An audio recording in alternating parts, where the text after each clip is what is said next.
Маған көбіне келіндер келіп жатады, енесімен проблема болып жатады. Келін мен ененің проблемасы бұл бұрыннан келе жатқан нәрсе, иә.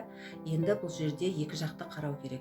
Келін келіндік рөлде, ене енелік рөлде жүру керек. Ене дана болу керек, жаңа түскен келінді тәрбиелеп түсіністік мақсатпен қарау керек, иә. Енді келінді біздің қазақ менталитетінде құл сияқты қарайтын көзқарас бар. Бүкіл жүкті ауыртпашылықты соның иығына артып қояды. Ал енді ол өзін жеке тұлға ретінде, жеке адам ретінде ұмытып кететін кездері де болады. Сол кезде әйел адам депрессия, стресске ұшырайды. Яғни ол ішіндегі агрессияны, шықпай қалған сезімдерді тұншығып жатқан кімге шығарады?